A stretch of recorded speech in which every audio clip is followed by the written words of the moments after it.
Juliet Shabo mu myaka 45 y'obukuru ukorwa mu cyaro cya Rwibare ya kabiri omwuka gwa cyanziro mu rukashenshuro mutoma hano kutekateko kubarisize umwana wari mukishe mpitirizo nyingi ezihenzahenzurwe kandi umwana ogo ni Samuel akamumpa wo myaka 9 y'obukuru. Tushabo mu Juliet. First of all, I want to confirm that we arrested her and she's in our coolers to help us in the investigations going on about an alleged case of attempted murder in Mitoma district, and the victim is called Akamumba Samuel, a male juvenile of 9 years who is currently admitted in Imbarara. Gwanyuma y'ebyo nakubaho n'ekigamba ngo mwana katandika kushasha munda atiyo nuko mukishe kuterera ibesimu ari kumanitsa ko mwana yashasha konka wanyuma y'ebiro 8 omwana ari kutanyangwa kikajemeseza ishenga zo mwana okumutwara hirwaro aho mwana yaderire kushemezebwa etiye mpitirize kamucumi cyo mu bunero bakajimuyiha munengaro. Umwana ogwe yije yakwatubulira munda yagumana shasha munda okusya obu tushikira kugira ngo kati mutwara mu irwaro yerukweyongera amarwara agabire naza mumwe rukusingaho kucebera twareba ubure bw'umushasha munda. Bwanyuma y'akagwaka abashobo bakahaburisha enkazi w'umwana okuronda scan bakamumurwa munda aho akagwe kabagwerire. Tunakirema mucebera mwana bamutoma mu scan bamuscaninga Dr. yashanga ngo ayine mpitirizo munda na bwanyuma y'icyo Dr. yagarika nyongeza njya mu no x-ray umuruke wena turebe kikumu ekiyareba cyabana cyo kirumu twamutira x-ray nayo yatwereka ngo umwana yine mpitirizo munda. Nabwanyuma umwana akirukandizibwa hirwaro ryambara Rifaro Hospital atakigamba batebashaho nuko kumwiha mpitirizo na mukaga ezibire za mucyumusera n'ibyo munda. Mpitirizo ezo abashaho batugambire ngo mpitirizo ananina kandi nabwanyuma kutumugarireyo bamugaro mu musikani bamugarire nabwe bashanga ngo inezinde zumusigire mu bwanyuma yo gumana shasho munda bamushanga mu zindi ibiri mwene cyukumayisa nzibazibire mpitirizana na mukaga mpitirizo nyonzere biro n'amisho ganje mpitirizo ezo ni nyinshi. Omwana gambire nko kumukisha yabire na murisa mpitirizo otiroho no kumukanga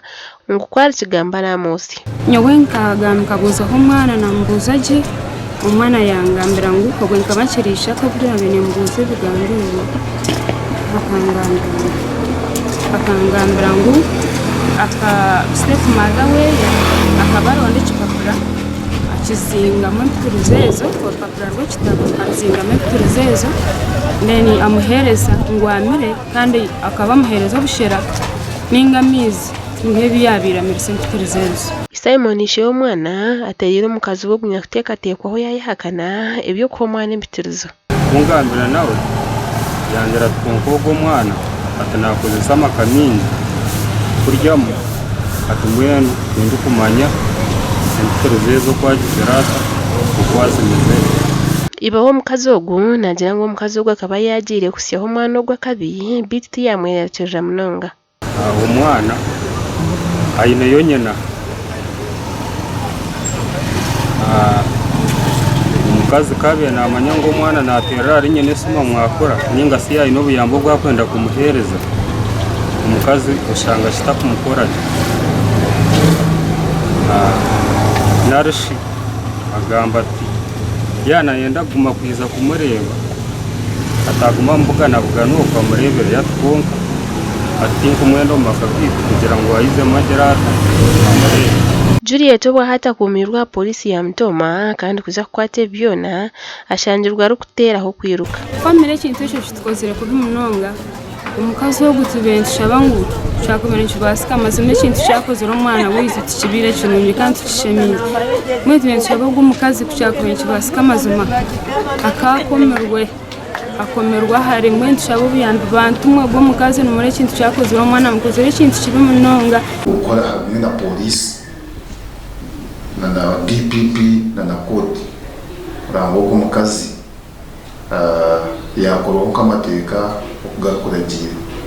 kandi nuko yango umwana mazima yafuna justice ako umwana muto atine rubanza akushanga ngo nakorwa ikintu kecyo n'ikintu cyose sasa kandi nabo nkunda gutera abantu maranga aba district age n'abatari ba district age abakwa bine mutema yo butujukejo kuna nguriya bayitisa bareka abantu mubona bangira amagara abantu umunsi umwe kuko bo binamagara